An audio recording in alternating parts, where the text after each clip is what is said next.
They don't pay us to think. They pay us to know. We know we can beat them. There's no excuses why we shouldn't. Win the game, period. W's on 3, man. Let's go. W on 3. 1, 2, 3. W. Welcome, all my fellow Redskin brethren and sistren. I am your man and resident Redskins fan, Lou. Thank you for joining me here on the Redskins Report, week number 10 edition.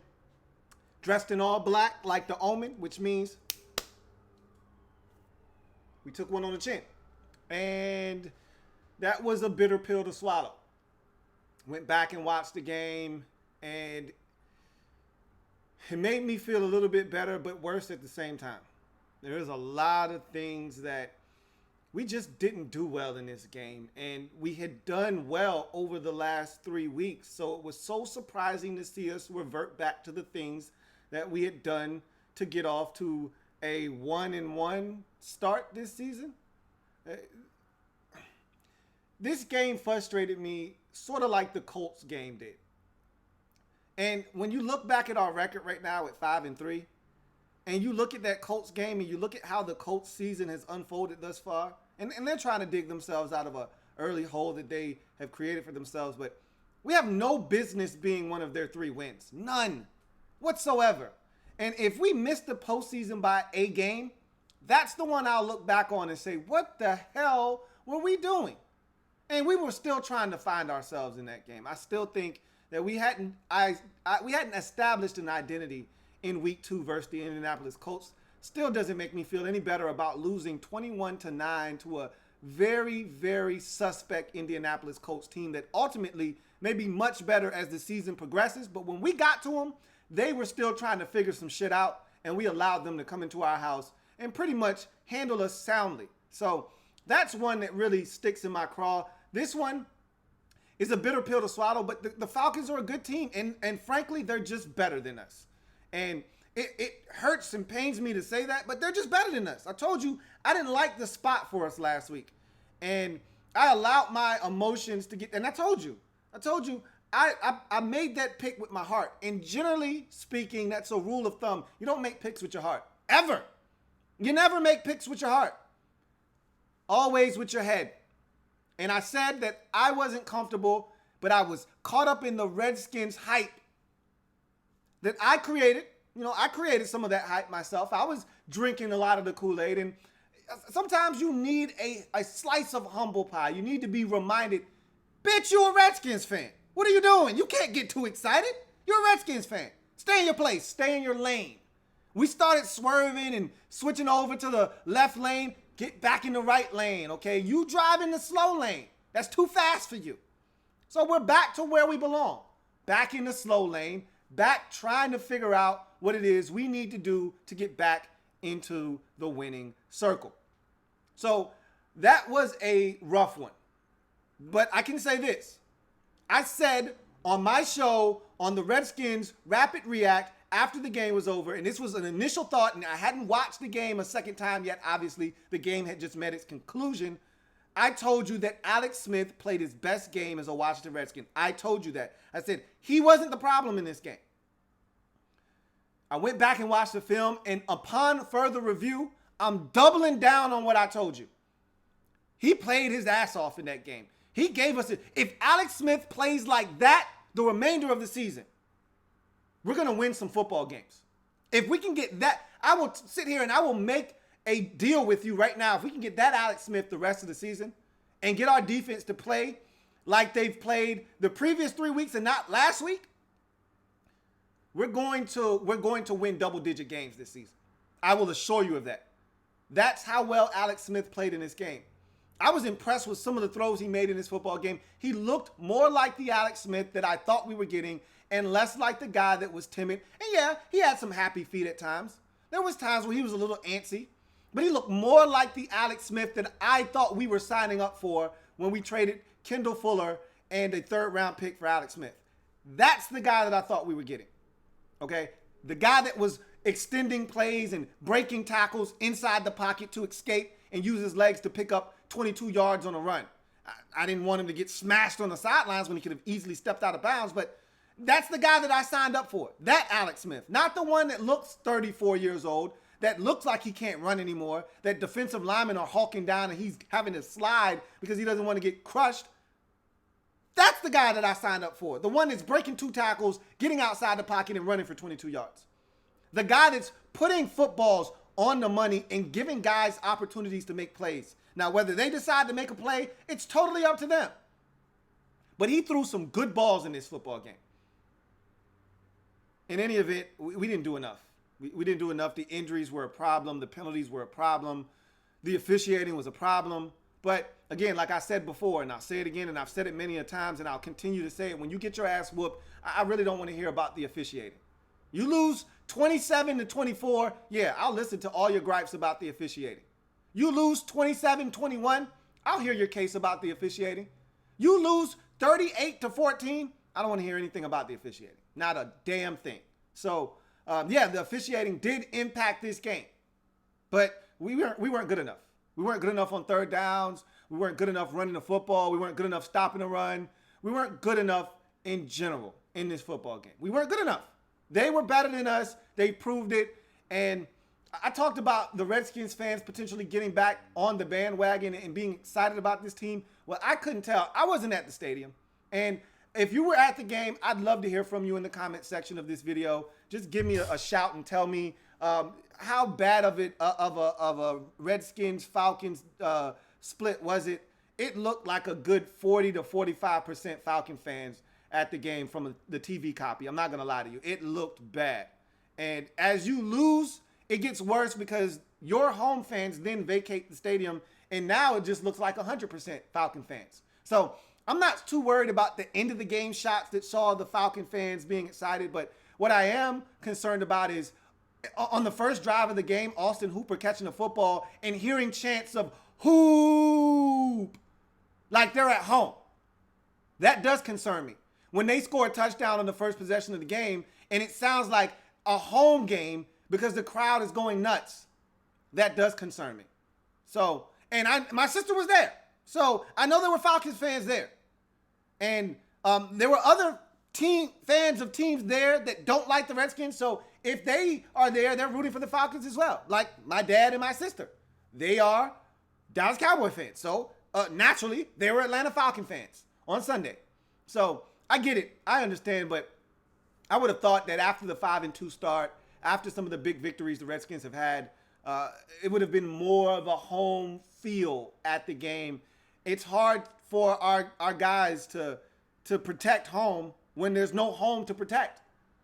That's our second home loss of the season. We're better on the road right now than we are on the road. We got 1 road loss this year, 2 home losses this year. Like that can't happen. You want to make the postseason, you want to win the division, you got to protect your house. And right now, we don't really have a house to protect. And like I said, it is what it is. I can't tell fans how to feel. You know, the Redskins have done enough damage to the psyche of fans everywhere that, you know, guys and gals out there are just tired of putting up with the nonsense, I guess. So it is what it is. Bottom line is we didn't do enough to win. And so before we get into the bow and go, hey, it's Redskins story time. Hey, how about that? Let's tell a story about the game. I had a chance to talk to one of my sisters about the game. And really, this is more about the ancillary stuff that went on during the game than anything at the game. So let's go to Redskins story time. And the kick is, it hits the upright, no good. Washington wins it. So I'll make this one quick and brief. My sister, my oldest sister, is a Cowboys fan. My younger sister, she's not younger than me. I'm the youngest, but she's the middle child. She is a Falcons fan. That's who the Falcons fans have affectionately dubbed Sister Lou. So Sister Lou is a Falcons fan. She was at the game. That was the one I went trick-or-treating with my niece and my daughter last week. And she said they were going to win, and that they did. And I told her I was a little nervous about the game, but I thought our defense would play better. They didn't, and we got our asses whooped. Nonetheless, she didn't say a word to me. That's not how she operates. That's not how I operate. I'm not much of a trash talker unless you bring it to me. Then I reciprocate the energy. So she's not one of those people that, because she doesn't like people talking trash to her, so she's not going to talk trash to them. So she didn't say a single word to me. But my other sister, the Cowboys fan, she took full advantage of the opportunity. Since she couldn't go to a game that her team actually won, she had to piggyback off of another team's victory to talk trash and throw it into my face. So my uncle, I told you a while back, is a Kansas City Chiefs fan. And he's in the Navy.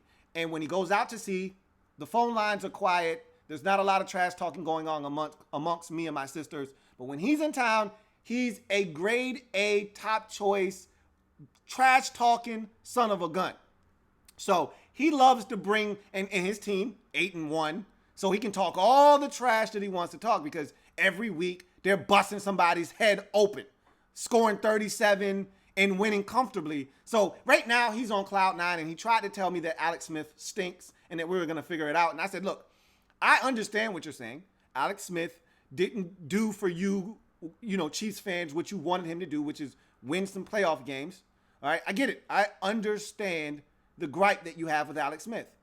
But what Alex Smith did do is take your franchise from a 2-14 dumpster fire, okay, for all of those years, whether it was Todd Haley or Romeo Crennel, where you were one of the laughing stocks of the league, to a respectable division-winning team year in and year out. So respect the man for what he's done for your franchise. Obviously, you don't get that kind of respect when you continuously take your team to the playoffs. They expect to get there, and now they want more. Well, I said, look, we're not at that point. We're starving just to get to the postseason on a consistent basis. You guys have been there every year. You've won the division. You've had home playoff games. So you're at the point now where you want more, and I get it. Well, I just want into the playoffs. So I'll take whatever Alex Smith gives me. If that's 9-7, backdoor playoffs, I'll take it. If it's 10-6, division winner, I'll take it. If it's 11-5, division winner, I'd love it. But whatever the case may be, I just want to get in. And so he says, well, Alex Smith stinks. Whatever you're talking about, I don't care. He stinks. Bottom line is, they go to the game, and my uncle says, hey, Nika, which is my sister Lou, you guys take care of business today. And I'm looking like, hey, where's that coming from? Why the animosity? I have no animosity towards your Chiefs. Why are you sending hate my way? So all of a sudden, he's like, yeah, we got to cool their ass off. And I'm like, oh, so it's like that, huh? So we went into a back and forth banter. And my sister, the oldest, the Cowboys fan, she chimes in, yeah, they're going to take them out. And as the game was unfolding and the Falcons were scoring points, she's texting me. And one of my uncle's favorite things to do when your team is struggling is send you a text that says, hey, are you okay over there? Are you all right? So I responded, I'm fine. Is the game over? My sister sent me a text, are you okay? My oldest one, the Cowboys fan. Are you okay? I said, I'm fine. All right, is the game over? And this was in the first quarter. Falcons up 14-0. I said, oh, I guess the game's over now, huh? So when we scored the touchdown and cut it to 14-7, I said, I guess the game's over. She didn't respond, obviously, because she's a front runner. So anyway, we fast forward to later on in the game when the Redskins are getting their asses whooped. My sister starts talking cold, hard trash. My uncle chimes in. He's talking trash. So now, officially, I do not like the Kansas City Chiefs. And I have nothing against the Chiefs whatsoever. But now my uncle's made it personal.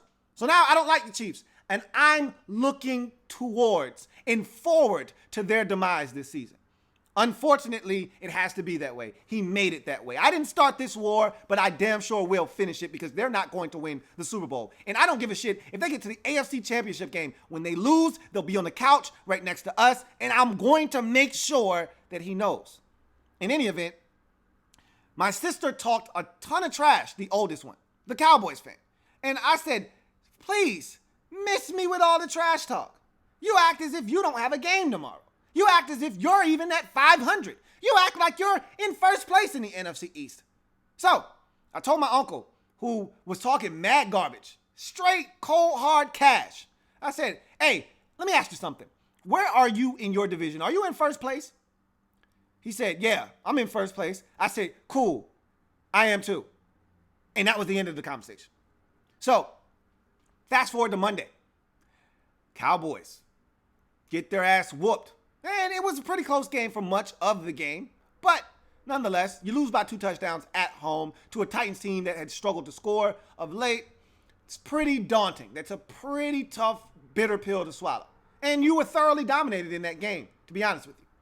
So I sent her a text after the game was over. Hey, you okay? She did not respond. I sent her another text. I said, please respond to me. I'm going to call the authorities. She then responded, I'm okay. I didn't make it through the first half. Dak stinks. I said, okay, I'm so relieved that you responded. I was about to have the authorities put an APB out, and I was about to have to come over to make sure that you were still alive. Just know that it's on. Thanksgiving, it's on. The Chiefs, it's on. The war has been waged. I did not start this. Let me reiterate. I did not start this. But you best be sure I will finish. And that is Redskins story time this week. Came through picking, nitpick. Came through picking, nitpick.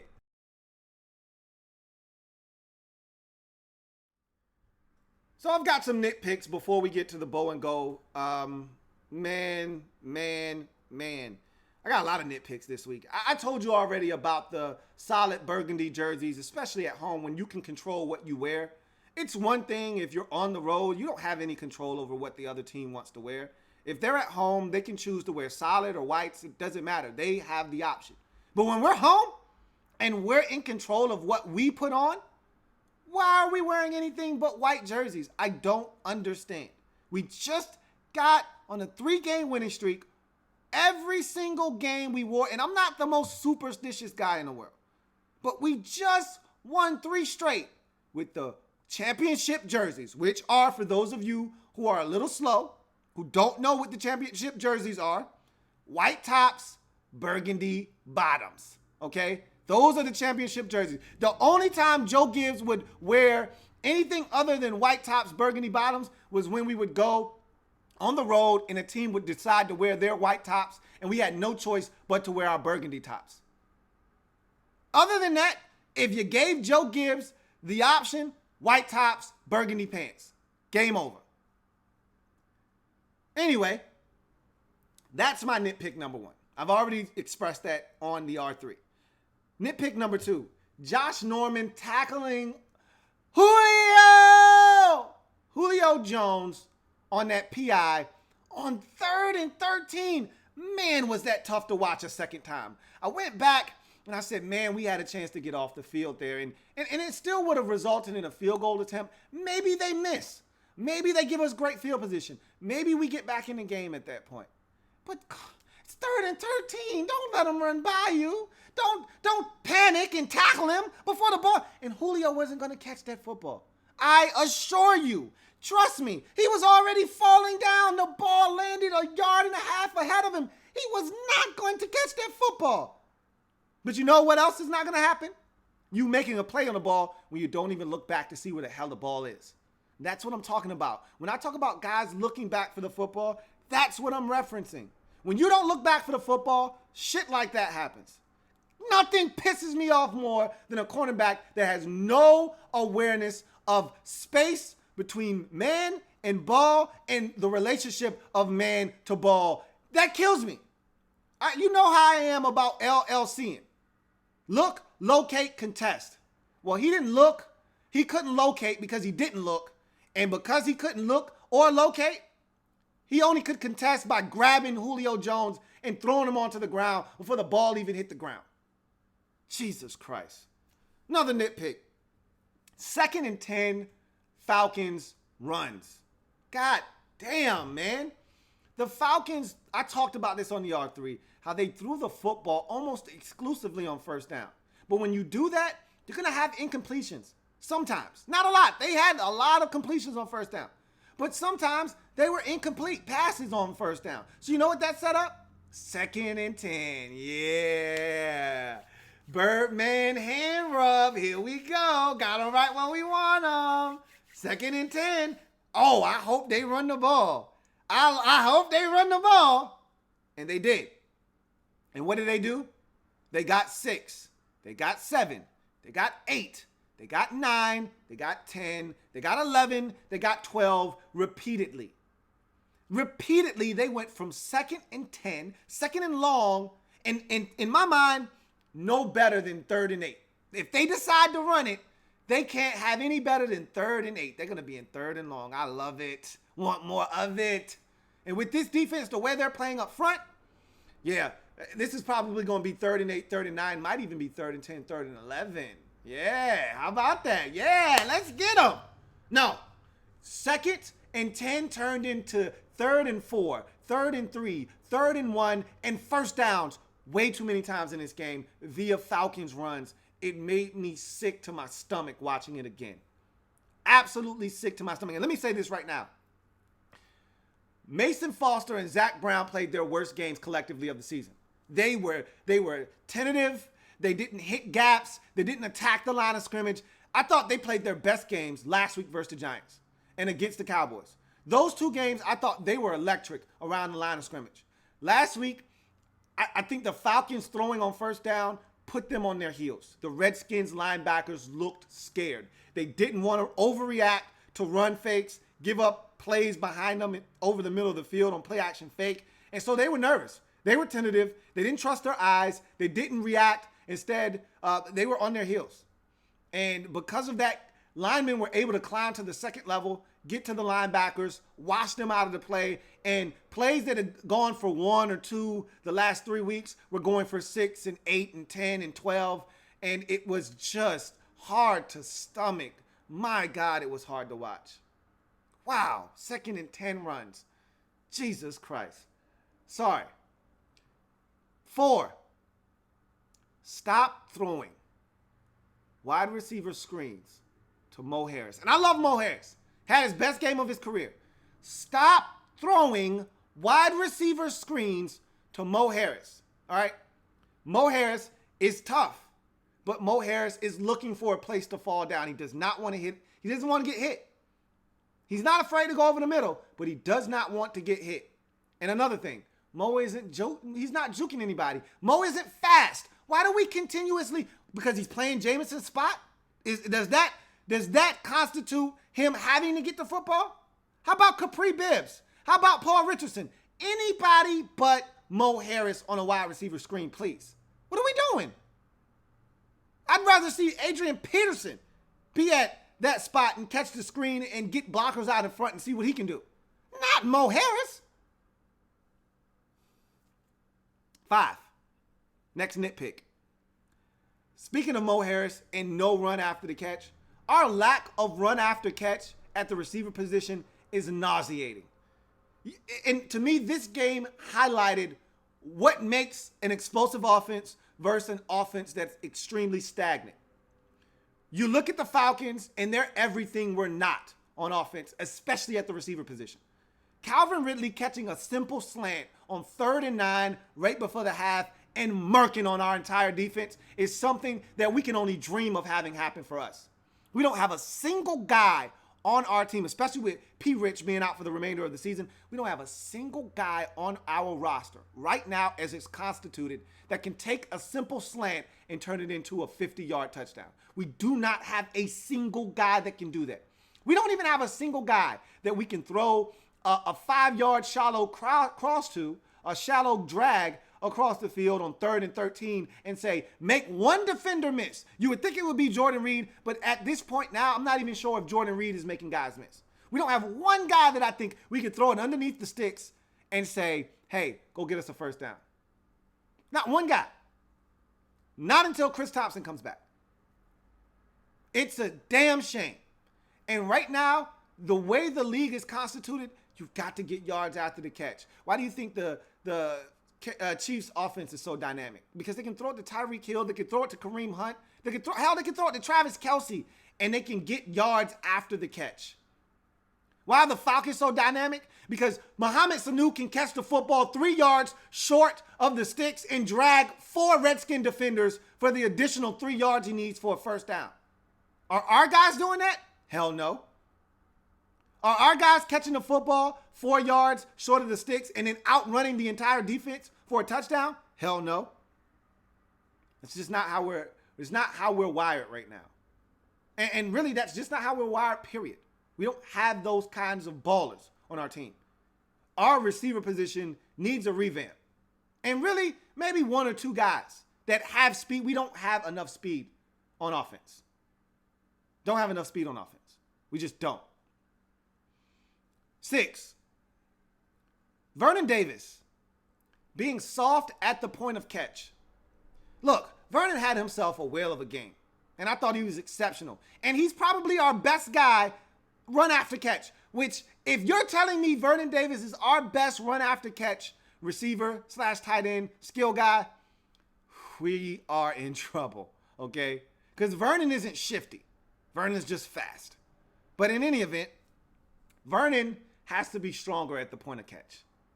And Vernon was extremely soft in this game at the point of a catch. There was a play in this game, I want to say early third quarter, where Falcons corner Desmond Trufant almost picked off an Alex Smith offering.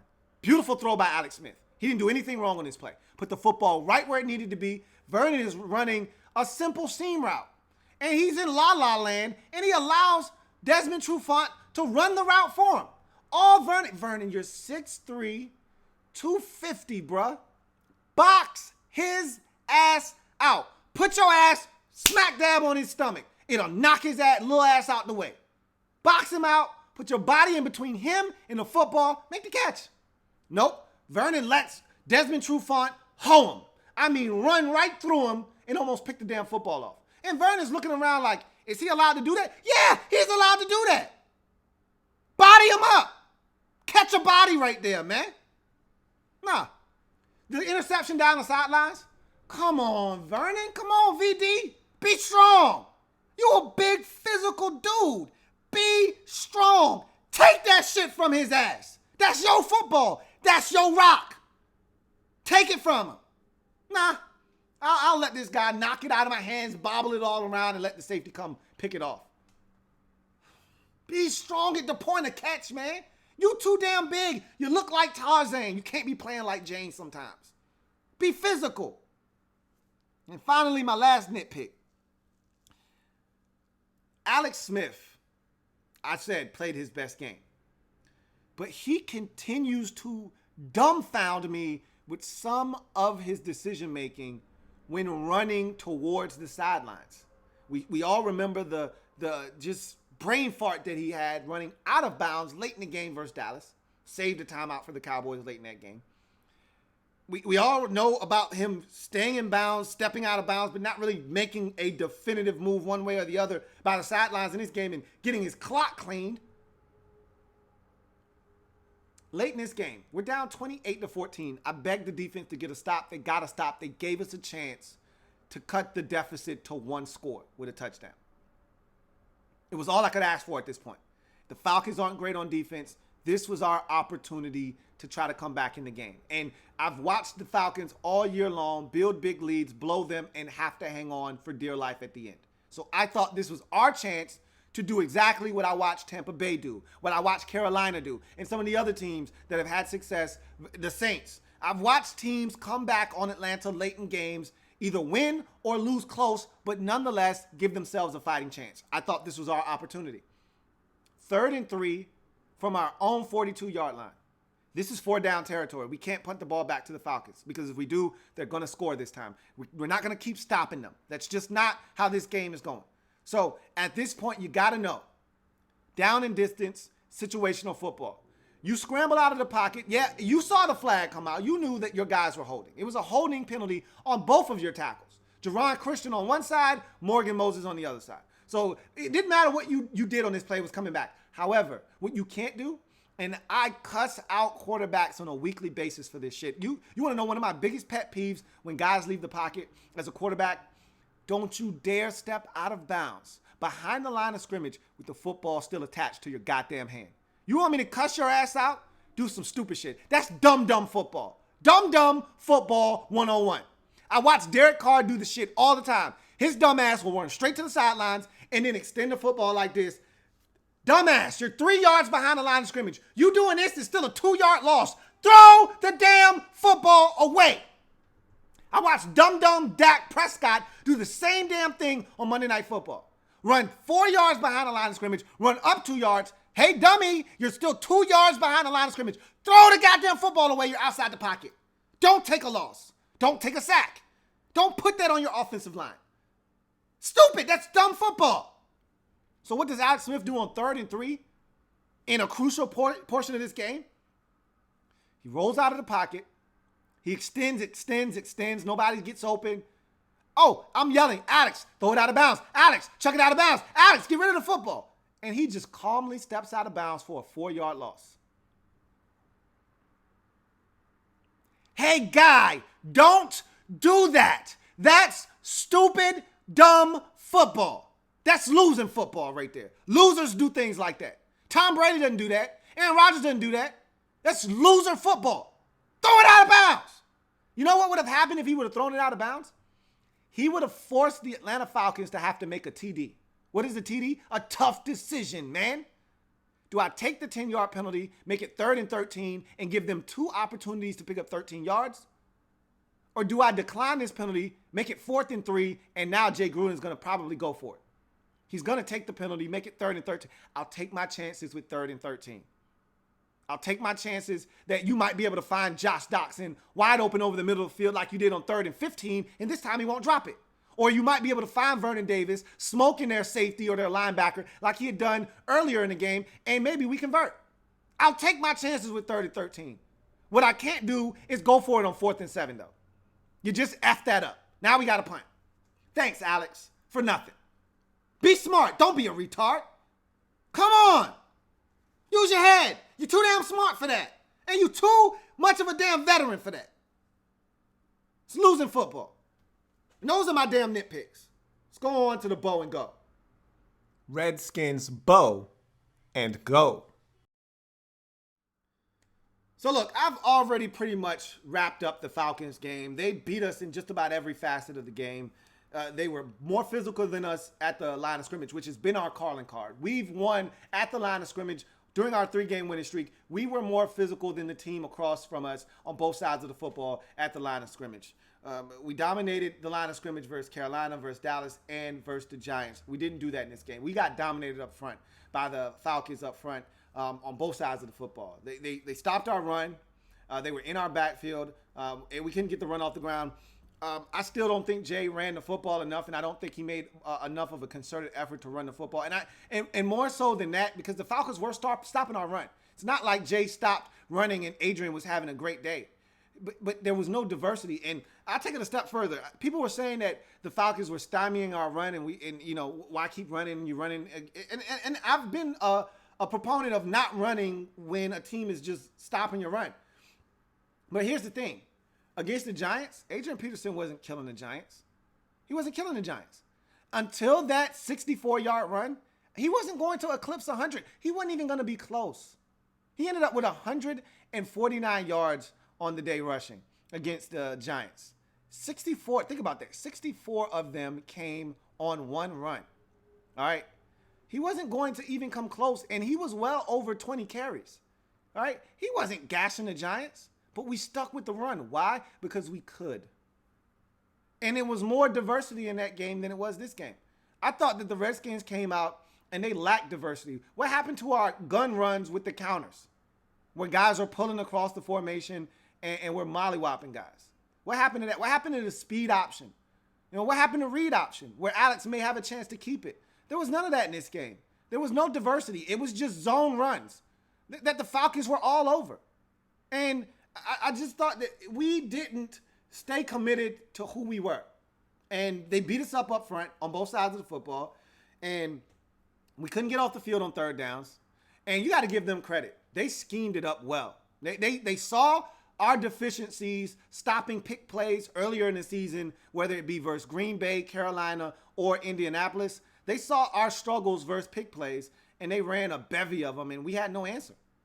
Credit them for going at our weakness. That's what you do. You find a team's weakness and you exploit it. They exploited our weakness. We have not switched on pick routes. We have not gotten through picks at all this season. At all. We haven't done a good job of it this year. And they exploited it to the max. I thought that we were soft out on the edges. We allowed them to kill us in the screen game. Julio's touchdown. Josh Norman sitting there waiting for an offensive lineman to come plaster him. I mean, destroy his ass. Wouldn't you rather be the aggressor in that moment than allow a lineman to come out there and just wait for him to come and just absolutely deplete you? I mean, wouldn't you want to be the guy giving out the punishment there? That's just me. But we were too hesitant on screens in this game. And we gave up some first downs. We gave up a touchdown, a couple of them. We weren't good enough. We just simply weren't good enough. And the bad part was Alex Smith played his best. We wasted Alex Smith's best performance this season. We wasted it because guys didn't step up on the defensive side of the football, and some of his receivers didn't step up. And that stinks. It does. But we can't dwell on that. Before we go, injuries. Look, man, Brandon Sheriff, gone. What did I tell you? I told you I'm no doctor and I didn't sleep at a Holiday Inn last night. But during the R3, what did I say? Man, that looks like I'm a professional football watcher for a reason. I've watched a lot of football in my day. That looks like a torn pec to me. What was the prognosis? Torn pec muscle. We saw Brian Arapo do it multiple times. You know that means season-ending surgery. So he's gone. Sean Laval was wheeled off in a wheelchair. You don't come back from being wheeled off on a wheelchair unless your name is Paul Pierce. This isn't basketball, and Sean Laval isn't Paul Pierce. So he's not coming back. Torn ACL, done for the year. We're in trouble. We're in trouble up front. So now we got to play musical chairs with the offensive line. I'm going to tell you right now, we just got to hang on until Trent Williams comes back. Help will arrive. This isn't like last year. I know a lot of you want to equate this game to the Chiefs game, and you want to talk about how we're hopeless again, and it's just like last year. No, it's not like last year. Here's why. Trent is coming back.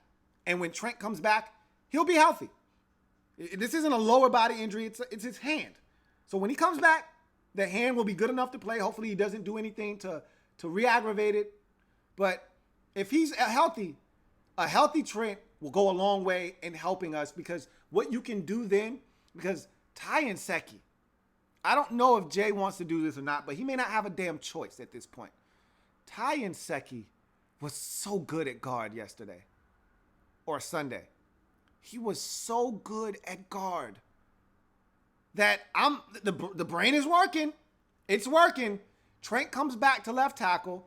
I would put Ty and Seki at left guard. I'd keep Chase Rouillet at center. I'd put Tony Bergstrom at right guard and Morgan Moses at right tackle. We can get away with that offensive line and be fine. Now, we can't afford any more injuries. We just signed Austin Howard, who is a guard tackle combination guy.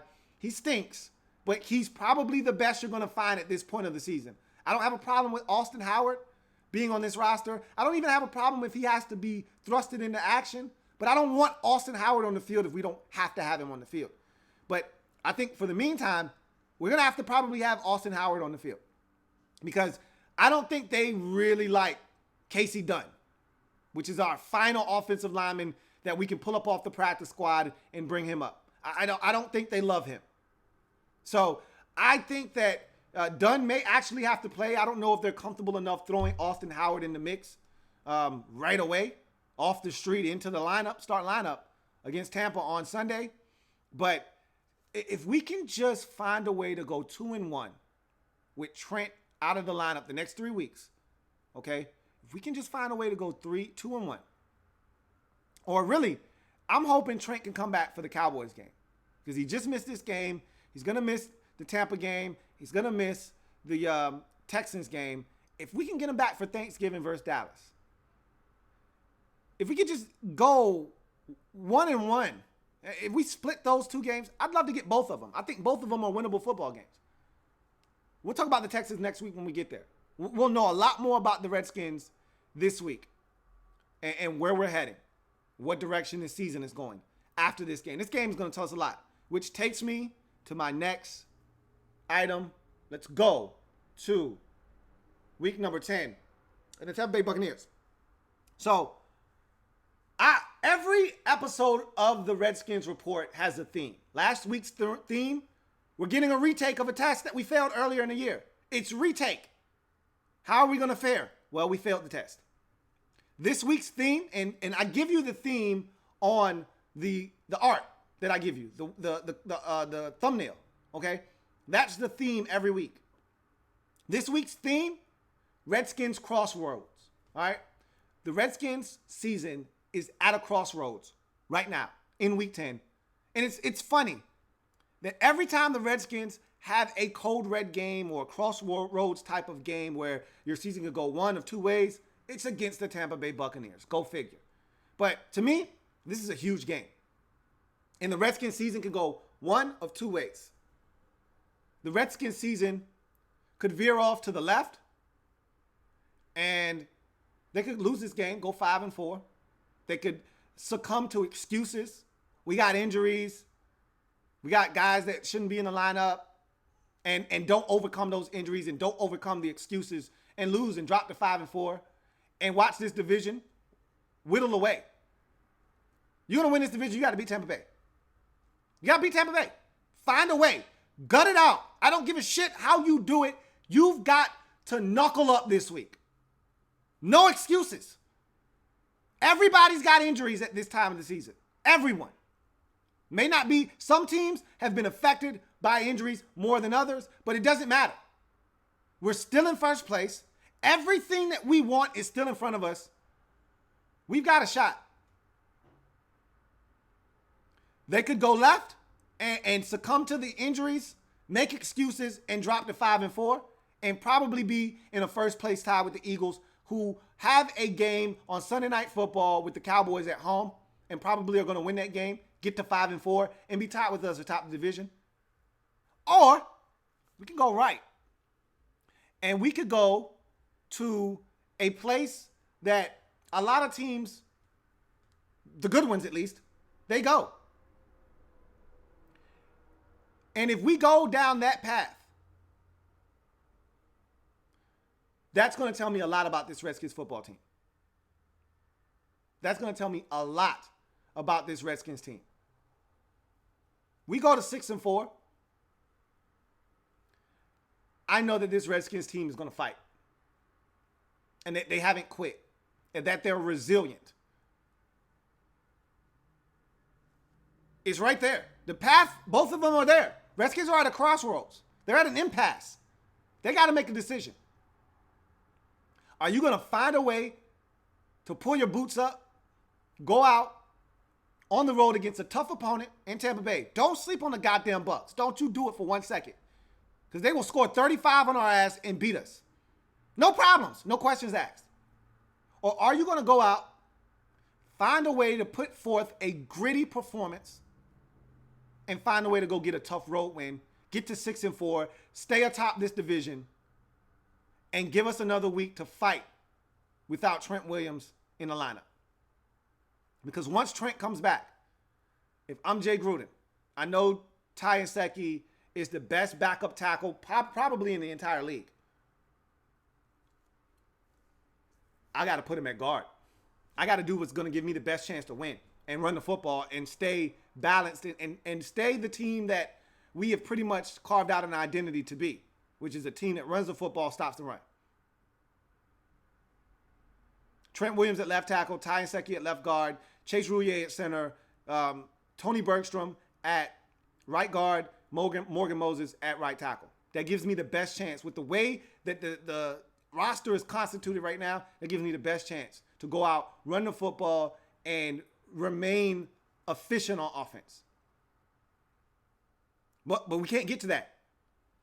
We can't get to that for a couple of weeks. So you've got to man up. Ty Nsekhe got to be at left tackle. Fill in the blank at left guard. Tony Bergstrom, Austin Howard, Casey Dunn. Chase Roulier stays at center. I like my Chase at center. I think the Redskins have figured that out because they started playing musical chairs in the game with all the injuries. The one guy that didn't move, or the two guys that didn't move, but the one in particular was Chase Roulier. So Chase Roulier at center. Fill in the blank at right guard. And again, 2 out of those 3 guys that I just mentioned, Austin Howard, Tony Bergstrom, Casey Dunn. 2 out of the 3 are going to have to play. And then Momo at right tackle. The formula for winning is simple. We already know what it is. I don't have to explain this to you. So I'm not going to waste a bunch of time talking about keys to the game. It's simple for us. It's the same thing every single week. We have an identity. It's already been established. We have to stick to it. We got to run the football. We got to stop the run. And I didn't think I needed to say this, but because of the performance that we had on Sunday versus the Falcons, we got to get off the field of third downs. we got to get off the field of third downs. We cannot afford to allow a team to go 8 for 8 in the first half of a game and 10 of 13 total for the game. That can't happen. That's losing football. So you want to win? You're going to have to get off the field on third downs. It'd be nice to force some turnovers. And this Buccaneers team, they will turn it over. Doesn't matter what quarterback's in the game, they'll turn it over. So we'll have opportunities to make some plays. Got to make them when they come your way.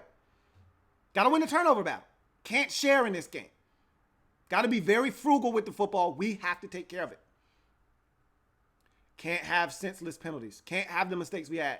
We're not good enough. We don't score enough to have mistakes. Got to take care of the football. Got to be mistake-free. Can't have 10 penalties for 147 yards. Not going to win. We're not good enough. We can't overcome 2nd and 20. We can't overcome 3rd and 13. We can't overcome 2nd and 16. We're not good enough. Can't shoot yourself in the foot. Yep, they got weapons. Yep, they got explosive football players. Yep, they got tight ends. Yep, they got receivers. Yeah, it's going to be a challenge. Our secondary is in shambles. Quentin Dunbar injured his hamstring. I don't think he's going to play. I saw way too much of Danny Johnson and Greg Stroman to be comfortable on the field on Sunday. But guess what? We don't have a choice. Yeah, we could be in trouble, which is all the more reason why we need to get pressure on the quarterback. I really, really don't know how you can do that unless guys win one-on-one matchups. Because you can't blitz.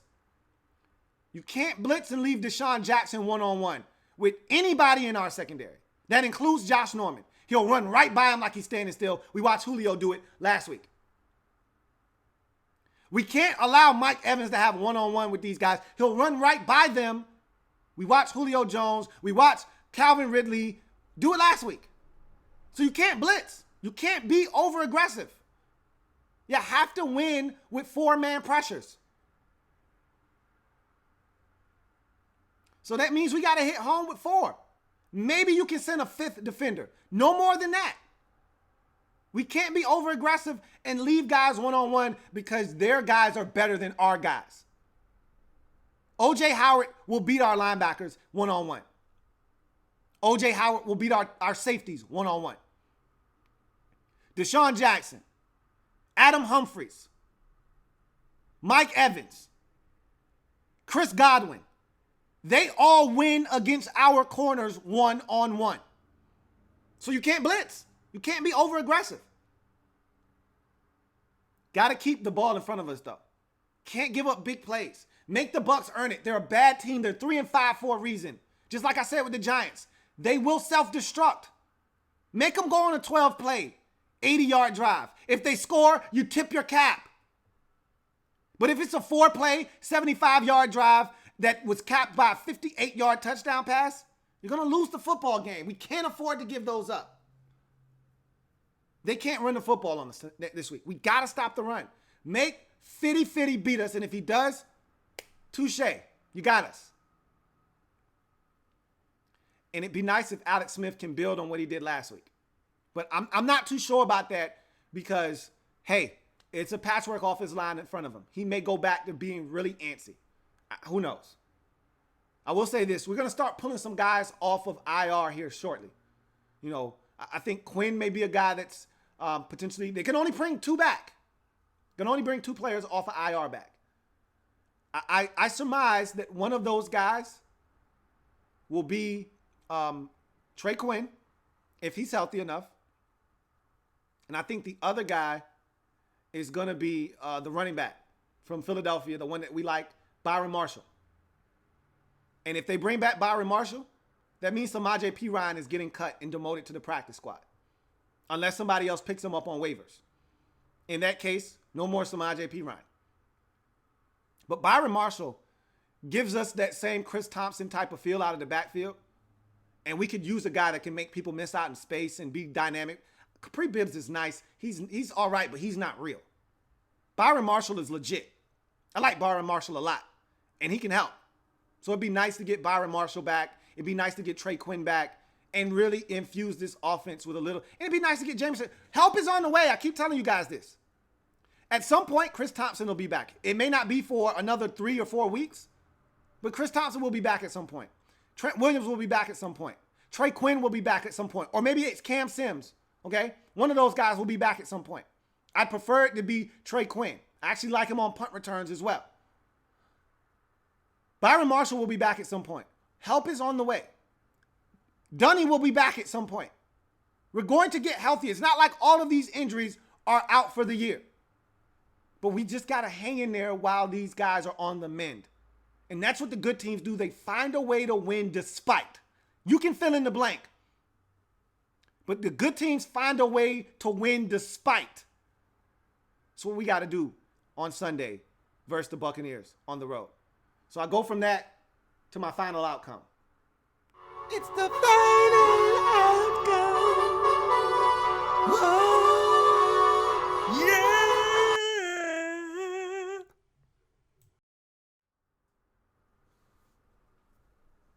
So I told you, I'm going to find out all I need to know about the Redskins for the remainder of the season in this game, Week 10.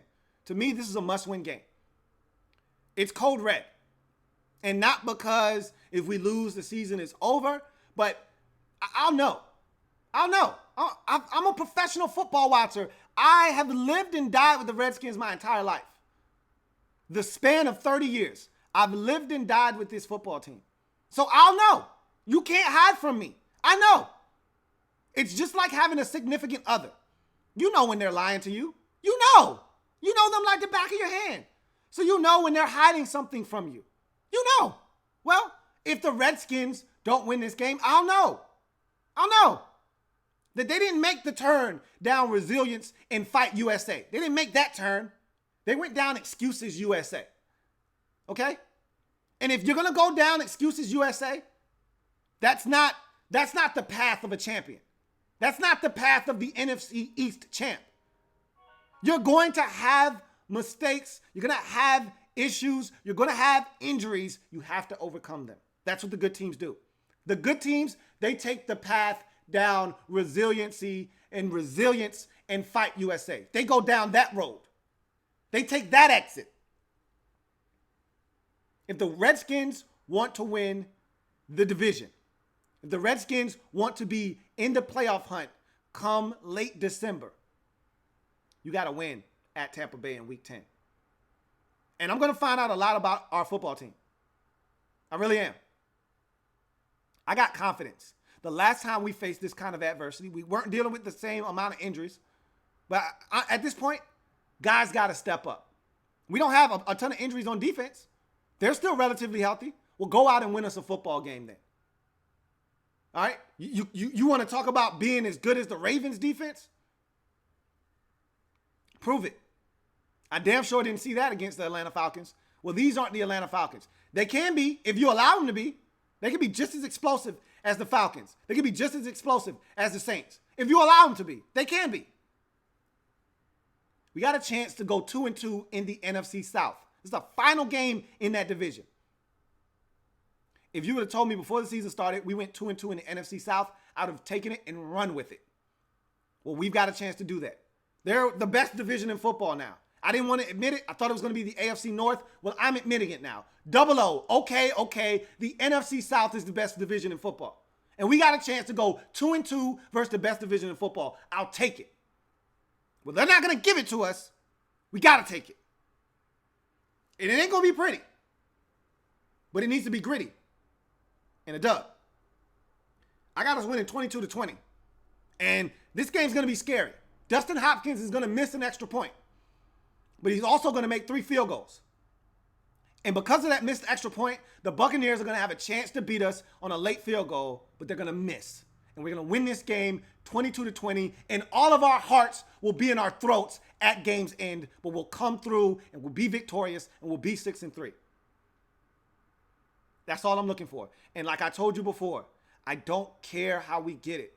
I don't care how it happens. I don't care if it's a bad call. I don't care if it's a missed call. I don't care if they fail to overturn something on replay that seemed obvious. I don't care how we get it. I don't care if the Buccaneers self-destruct. I don't care how it happens. I just need it to happen. We lose this game, and I don't think we're making the playoffs. I don't think we're winning the division. I don't think we're good enough.